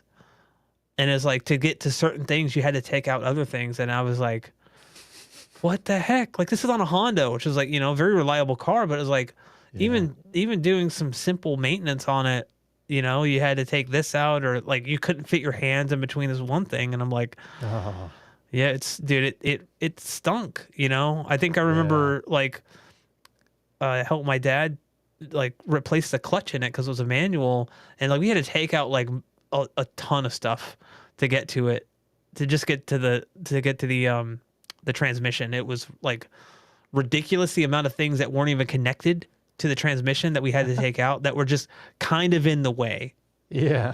and that Yeah. was Yeah. it. So that's where a lot of it comes from. But you know, Yeah. and maybe something similar is with home theater components too, where the more obviously the more complex things are, the more difficult a repair is, or the Yes. more complex a repair is. You know, if we're talking about resoldering something onto an HDMI board, you know, you may have to remove other components to get to that HDMI board, you know, to replace the output or something. So having Yeah. some type of modular design in a component is beneficial in that, like, as long as you don't have to, as long as it is modular and you can just plug in, you know, maybe take some plates off the back or whatever and plug that in. Yeah. That's like an instant upgrade. Whereas, you know, other times you might have to like send it in and have it I worked on. wish I wish home theater AVRs got to a point where they had like the same mentality behind building a PC. It's like here's a tower, but it's just a tower, and you can put whatever you want in that tower. You can Mm-hmm. spend as much as you want on the motherboard. You can get this really cheap motherboard, or you can go all out and get a flagship, really expensive motherboard. You can get this sound card, or you can opt for the incredibly expensive sound card. You know, like I wish there was a company that you could just kind of pick things a la carte. Like I want to have XLR pre-outs, and I want to have this many Yeah. HDMI inputs, and I want it to have this DAC in it. You know, it would be really cool if I could just mix and match the perfect AVR or preamp that I wanted Yeah. instead of having to go with whatever they have previously manufactured. Yeah, there's a company that I saw a few weeks ago at the Audio Expo, the Florida Audio Expo, called Audio Flight. They're an Italian company, Mhm. and they do have, I think it's a processor, but I think it's predominantly just two channel, so it's Yeah. not like a home theater processor. However, it does have a modular design, which I haven't seen a lot, and so like if you wanted to add phono stuff to it for like, you know, hi-fi turntable usage, Mhm. you can. If you wanted to add a dedicated DAC, you can. Like it is all modular. Like literally, you could install it yourself. There's no soldering or anything required. And I'm like, well, that's super cool. Granted, you know, the DAC upgrade was $8,000. You know, the phone upgrade was another 8,000. So it was like, you know, and this is on Wow. like a 20 or $25,000, I think, something like that. So I mean, this is like boutique high end, That's two channel, you said? two channel. Yeah. Dude, Wow. going to the Florida Audio Expo was crazy. The two channel world, I don't have much Dude. experience. They're like $35,000 cables. You know, it's like Yeah. I, I, you know, it's like what? Worth every penny. Yeah, exactly. This is made with a type of beryllium found on the moon or something. You know, like what? Um, it's crazy. It was a cool show. Like there's a couple multi-channel things, but man, like yeah, you just kind of go, oh, wait, these speakers are, you know, $19,000 a pair. Okay, I'll the door's over there, right here. Okay, I'll see you later. You know, it's like I don't. Yeah. But it's cool to kind of get perspective, and then you hear something. Does this sound like $19,000, I or am know, I happy right? with this $4,000? You know, a pair. When you kind of have that perspective, it's like, yeah, $4,000 is still a crap ton of money. Yeah. But like what are you getting from that extra, you know, 15 grand? I don't know. What Aesthetics? I I I don't know. honestly don't understand. Like how could it possibly be worth it to even manufacture a cable that's $35,000? I Like mean, what premium components, give them the right to charge that much? yeah, And I mean does it it's really make that much of a difference with the sound quality? No. I think most of the time it's like the people that do buy really high-end luxury cars that don't really they might have multiples of it, right? They just have money to blow. That's part of it. Yeah. Um, I personally I think people that spend that amount of money on cables are maybe got a little craziness in them. I love this hobby, don't get me wrong, but like there is a limit to where like I'm not gonna I'm not gonna exceed that. Like, like speakers are great, but like spending $15,000 for a pair of speakers at this point in my life, I'm like, I don't know if I hear a pair of speakers that I would go, what, I these sound like $15,000. I think I'd have a real hard time doing that. Yeah. But that's kind of where I'm at. That's where I'm at. Um, Mhm. I don't listen to a ton of music in a hi-fi room anyway. I'm more of a Mhm. multi-channel gaming type of guy, so like it's kind of lost on me, that kind of uber high-end, you know, uh, stuff like Wisdom Audio. It's like, yeah, Yeah. this speaker is like, 20 grand. I'm like, cool. All right. It's like, I mean, people like them, so that's cool. But Yeah. I'm like, I don't know if like I'm never gonna be able to afford that. It's crazy. Yeah, there was this 2-channel room when Chana and I were at CES last year in 2023 in Las Vegas. Yeah. We went to the Harman experience. Harman owns JBL and all kinds of other subsidiaries. But we went into, oh gosh, I can't think of the name of it right now, but we went into this room where it had 2 towers, and each one was amplified by these monoblock amps that they had just come out with. That's why they were showcasing these particular amps, because it was this like anniversary edition, and they were like, each monoblock amp was I think $50,000 a piece. And he played us a demo song. It was this like kind of jazzy song. It started off real light, Yeah. like light piano, Hmm. but then it just hit you in the face with these transients of like the rest of the band coming in, like ba da da da ba da ba ba ba, and like every single time it was like you could just feel it, right? So clearly this was a system that had tons of power. And yes, you could hear that power and you could feel that power. Yeah. But at the same time, I was like, I'm never going to listen to music at this volume. Right. Like, I appreciate it. I respect the fact that this music is literally pounding my chest and it's just, a jazz ensemble. But am I ever going to listen to music that way ever again, even if I had the money? No. I mean, yeah, it's just not for me. Yeah. Yeah. I mean, I don't, I'm not like writing anything off, saying like in 10, 15 years, I might, but as you get older, your hearing degrades, more than it already has since I was a drummer for many years. So, without hearing protection, which was stupid. Don't do that, kids. Wear hearing protection. But, Yes. it is a weird thing, man. So like, when we start looking at like kind of building a home theater to kind of surpass what we expect from like our Cineplex, right? Like you can get into like some crazy numbers. Like there are just you could spend, and it's honestly like you were talking about like PC building, modular, like being able to pick things out. You can go huge. You can go super expensive, but you can also go like middle of the road. You can go budget. Like you can mix and match.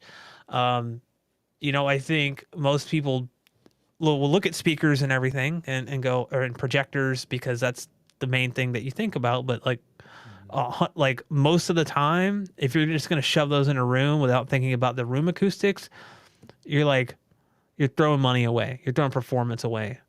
Because like room acoustics are going to make or break that system. I'd rather spend more money on fixing the acoustics of the room. Right.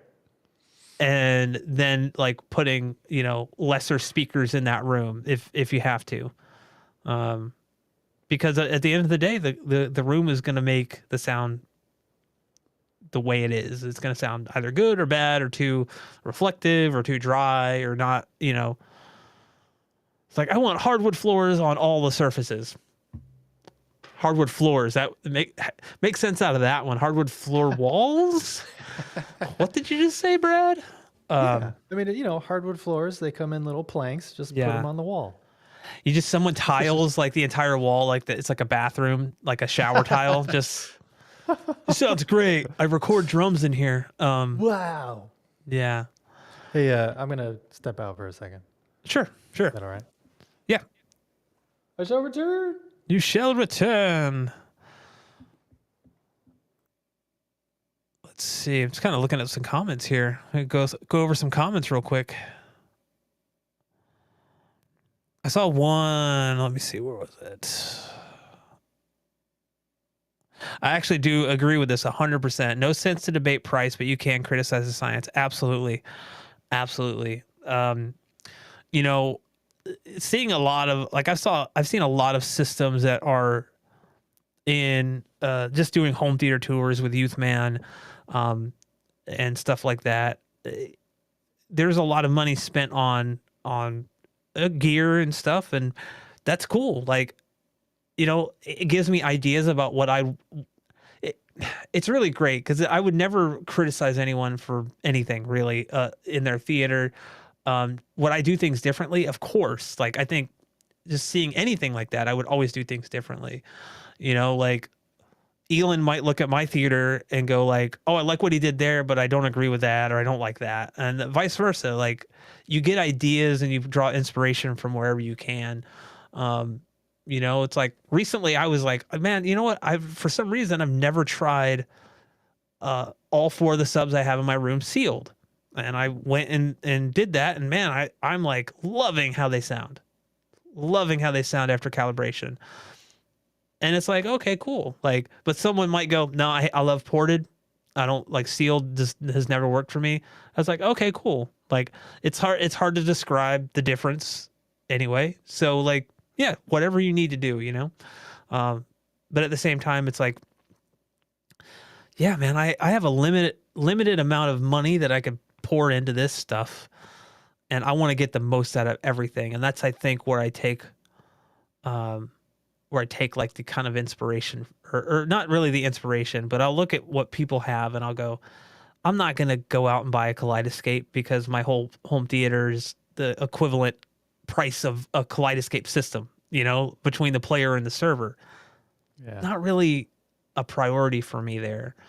But there's like there's so much out there. I recently, last Friday, I actually went to a showroom in Tampa called Maximum Audio Video. I shot a video with Gene Della Sala from Audioholics there. And this was super cool, man. They had high-end stuff. They had, kind of lower end, I don't say lower end stuff, but like they had kind of something for everybody. So you can go and listen to a bunch of different systems, and you could decide for yourself in these rooms that were set up very, very nicely. They sounded really, really good. If you liked the way they sounded, if you could hear the $10,000 difference between this speaker and this other speaker, and you could decide for yourself right there. Like, that's super cool. Not a lot of showrooms exist like that anymore. So yeah. I will say, like, not to plug them or anything, but like, they're super cool dudes. If you're in the Tampa area, the Florida area, like kind of central Florida area, go check them out, man. I'm working on a video for Audioholics right now that'll be out in a couple weeks. that will go over their whole new remodeled showroom. It's super cool. It's a super great place. But yeah, it's just super cool to be able to look at all this stuff and go, is this pre-pro that's like 15 grand going to outperform this $4,000 pre-pro, right? Like, Mm-hmm. and you could sit there and listen for hours if you want to. And decide for yourself. It's super cool. That is cool. It's very, very cool. I want to go. Yeah. Well, hey man, if you fly down to Florida, we'll hang out. We'll shoot some videos together. We'll do this we could do a live stream here in my house. Whoa. That would be fucking crazy. What? Really? But yeah. Very cool. Dang. Yeah, so we're kind of almost here at the 2-hour mark. Do you want to like kind of wrap it up with some general questions, or do you have an idea? I mean, we've kind of already started doing that with for sure. I think I have a couple that I've starred here. Let me see. Undoppable. I love this name, by the way. I hope I'm saying that right. This was a topical question, and I think he was talking about the first Dune in theaters, but I kind of glossed over this, so I apologize. I liked so much that I bought the 4K. Honestly, it looks better on my OLED, and I haven't been to the theater since. I mean, that you pretty much like described kind of my experience. Even like when my OLED wasn't calibrated, it looked phenomenal. Like, and then after calibration, it just kind of it brought out everything. Like, it just brought it all together. Yeah.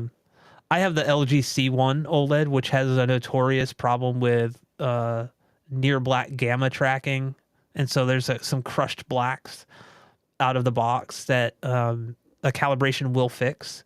Oh. And that was the main thing I noticed was like shadow detail. Like everything was still dark and still black the way it should be. But like the shadow detail got a massive boost in terms of like clarity and just being able to see everything and it like in there without it being like overly done. Obviously, it was a pretty great investment on my part to calibrate it. I did it myself, by the way. I didn't pay someone to do it, so I don't believe in that. No, I'm just kidding. There's some great guys in the Central Florida area. Jason Dustil, I met him at M-Wave last year. He's a super knowledgeable dude, ISF certified and all that stuff. I'd love to have him maybe in one of these live streams because we still occasionally chat over email. Yeah, might actually pay him one day to come out and document. I'll document the whole process of like paying a professional to calibrate your display and what that's like. Ooh. Yeah, who knows? That would be cool, yeah. Right? Because I think there's a lot of like misconceptions and not just even like misinformation out there from there's like to me there's enthusiasts and then there's like professionals. I'm an enthusiast. I'm not a professional. I'll never claim to be a professional when it comes to like home theater stuff. I'm a professional bald person, however. So that is a profession that I can. Whoa. I know. Pro it's great. status. Pro status. Achievement unlocked. Undoppel actually had another question though. What Blu-ray player are you guys using? UB820 here. I think did we answer something like that last week? I can't remember the model number. It's an LG. I'll have to look it up. I think it's like the LG something. Well, I currently have an LG UBK90. It's probably that. Yeah. It's probably what I got mine from Costco. Their budget version. Yeah, it was like, I think I got mine on Amazon. Oh, I'm going to look up my orders. Let me see. I should know this off the top of my head, but I haven't looked in a while. I'm sorry, what did you say? I mean, I would like to obviously upgrade my 4K Blu-ray player because I love my 4K Blu-rays. Oh yeah, just today I put a community post on my page about Disney Plus a few Disney Plus shows are getting 4K UHD releases. Ooh. Falcon and the Winter Soldier, Mandalorian, Obi-Wan, which I don't care about any of those on Yeah. physical media, but the one I actually am going to spend money on is Andor. Mm. Season 1 is also coming to 4K UHD, which that's my personal, with all the shows that Disney has put out with Star Wars, that's my favorite one of all. So I'm really excited to see it in all its glory, with all the data and all the pixels there in the 4K picture. And then also I imagine it's going to be Dolby Atmos, because I'm pretty sure that's what it was Yeah, I'm thinking. streaming on Yeah, Disney. Yeah. I think But, so. Yeah. But then I'm going to get that uncompressed Dolby True HD. Ooh. I mean, the okay. Dolby Technically, Digital. Ealan, it's lossless. It's not uncompressed. True. The word police will come to get you. Trust me. They've knocked at my door numerous times. Yeah. I actually have the LG UP 970. UP 970. Yep. It was from 2017. I got it in a Amazon open box for $100 in 2018, and I purchased it in May of 2018, and it still works. Like I've not had a single issue with it. It doesn't have any advanced features like tone mapping controls or anything like that. I don't personally use those. You don't really. I mean, some people like using it. To me, I'm like, I think you could do more harm than good if you don't know what you're doing. But Plus, you can do that. Can't you do that on your television too? Kind of, but it's limiting. LG, the C1 has 3 tone map settings. One's intended specifically for gaming, and that it removes all tone mapping from the display and lets your PC or console handle the tone mapping. Cool. It's called HGIG. And then there's also 2 kind of there's a misnomer where it's tone mapping off, which is actually, it does a static tone map, so it doesn't do any type of dynamic tone mapping, but it'll kind of gradually roll off the highlights where you're not clipping, but you're not losing detail. That's what I use. I don't use dynamic tone mapping, which is kind of just makes everything just too bright. We'll end up washing the picture out in certain instances as well. Well, then what is it for? When is it really bright bright rooms beneficial? Really bright rooms. If you're watching HDR content, because the problem with HDR content, as you know, is it maxes out the even on OLED, non-OLEDs, like mini LEDs, it maxes out the backlight. So if you need more brightness, or you're trying to see more detail in the shadows in a room with ambient lighting, or just having a lot of lights on, that can really come in handy for those situations. But I don't recommend, most of the time I don't recommend using it unless it's for instance, if a game is completely broken, like their HDR implementation, I might turn on dynamic tone mapping just to test and see if it looks any better. Yeah. But I typically don't use it. I've got Brian's comment there. I think I did see a comment about the Abyss. So I'm hoping, that's kind of more a general thing. Hopefully the Abyss will warrant the best quality 4K disc player.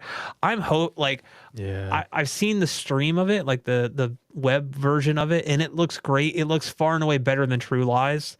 I really hope that if True Lies comes out, I hope it doesn't look like what I've seen of that.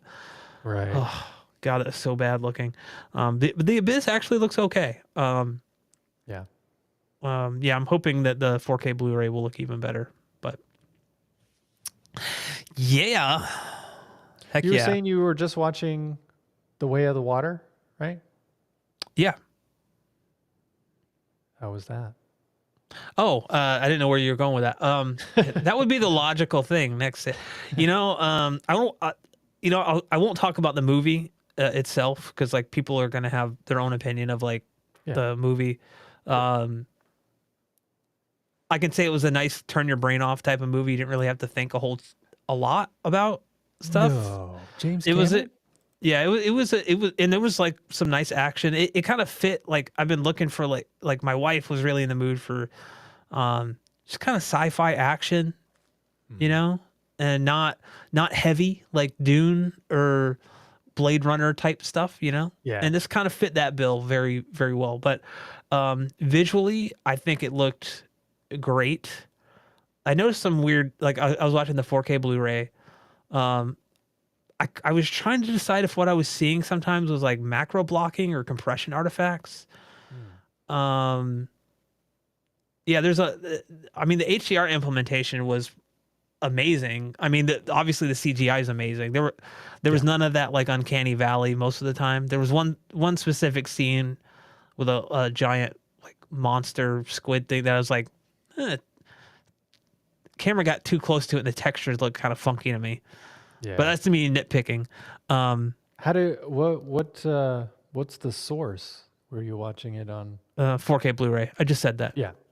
Pay Hey, attention. cool. No. Yeah, no. I was watching on a 4K Blu-ray. Um, the Dolby Atmos track was very well done. I mean, I've read some kind of conflicting things about the bass response being Yeah, lackluster. I didn't me find too. that. Um, there was maybe it could have been deeper. I don't know. Like explosions were decidedly like hefty. Like there was ample low end in a lot of scenes. I can get like why some like not everything in the movie maybe has the impact that you think it would, but I think that was maybe a conscious decision on Yeah. like the mixing engineer and even James Cameron's part. Um and I think that that's really where like you have to like it was this how it was intended to sound. I can't answer that cuz it's really hard, right? You're watching a home mix of a Dolby Atmos track because it's not the theatrical mix at all. Yeah. Um, so things are different than like what it would sound like in the theater. Um, yeah, you know, I think it definitely has some demo material. The Atmos stuff was very active, um, in many parts, many of the action scenes. I don't know, and just overall, like it looked great, it sounded great. I would watch it again over any of the Transformers movies, so that can kind of tell you how I feel about it. But Yeah. it Yeah. wouldn't be Yeah. my go-to. It wouldn't be something I would just turn on. But then again, the original Avatar isn't like that either for me. I just watched it once, and there's some scenes I'll watch again, and I probably won't watch the whole movie ever again. Um, but I did. Yeah. But to answer Yellow Mobile's question, I did not watch it in 3D. Um, I don't have a 3D capable display, unfortunately. So I just watched the 4K Blu-ray. So that's yeah. I was again. It was weird. It was presented. I think it was 185-1. That sounds So right. it had. I think it. I know the original was 178. Like opened it up from one. The original was kind of weird in that people complained that when they saw it in the theater, they watched it in 235, which it was displayed in 235 in theaters, in certain theaters, Yeah. but it was also displayed in 185 in like IMAX and Right. places like that. Right. So this one, I don't know. I do know that there was like a high frame rate. It was like a hybrid that like Oh. some of the scenes were 48 or 60, I think, and other scenes were. I didn't notice anything. There were times where like it seemed like they'd forgot to tick the motion blur box when they in the rent or they just didn't apply motion blur because like the Yeah. shutter speed looked kind of funky. But that honestly now that I think about it, that may have been a byproduct of them converting the 48 frames per second down to 24. They may Oh, have done yeah, what the too. Hobbit did with the shutter speed, and they may have chose to go with like a middle ground instead of like 180 degrees that it was like 135 or 140, something like that. Ooh. Do you see what I'm seeing? Yeah. Yeah. Just got back from Dune Part 2 in Dolby Cinema. It was fantastic. I also saw both Way of Water and Abyss in Dolby Cinema. Abyss looked and sounded amazing. I am that I am. I mean, I can't wait to see the full 4K, the full fat 4K. Yeah, dude. Yeah. Cool. Well, Abyss sounds promising then. Yeah. I haven't seen that movie since the 90s, so Yeah. it should be nice to rewatch it. I don't remember the last time. Forever it's been. Forever. Dang, dude. So what's your final thoughts on movie theaters? I mean, I think that what do you think will be the movie that will bring you to the cinema? I already know. We're gonna go see Ghostbusters Afterlife because it looks like a fun you movie. mean the Frozen? The Frozen Empire. Sorry, yeah, Frozen yeah. Empire. There's a theater in Cinemark, or it's called Cinemark, where it's like one of those kind of dine-in theaters too. You can get a cheeseburger and all that stuff. So we're gonna go. We've heard some mixed things from a couple family members that live close by. So we're gonna go kind of see for ourselves. And I'm like, I don't want to go see Dune or something like that. And Ghostbusters Afterlife seems kind of, Ghostbusters Frozen Empire seems like a fun movie to go see in that kind of thing. I'm not gonna be too bummed if it's not the greatest experience. So, Yeah. I think that would be a good time to go see that. What about you? What do you have a movie in mind that will bring you back to the theater, to the future? Well, yeah, I'm probably gonna go see Dune too. Just because I'm a fan of Denis. So, and I've heard really good things because Dune 1, it's basically just a huge setup. So you're learning who these characters are and just getting the very beginnings of their story arcs, which culminates into Dune 2. So I've heard really good things that it all just kind of comes together very well, and very impressive. Like it's like it was made for the theater experience. So Yeah. I'm gonna put it to the test. I mean, I want your full thoughts before you shoot a video. I want it all. Okay. I want everything. But yeah, I think that that will wrap up this live stream / podcast. I gotta remember to start calling it that. Podcast, wherever podcast. Anyway, I want to thank you everyone for hanging out with us tonight. Had some fun conversations. Again, we're gonna be doing this. The goal is to do it once every Tuesday, or every Tuesday at 7 p.m. Eastern, 4 p.m. Pacific time, not specific time. Specifically Pacific. And we will hopefully see you guys here next week. Yeah, Thank I know you this so is much. this is a great turnout today. So thanks again, all of you. Thank you everyone for coming out. Hopefully we'll see you again next week, and take care, everybody.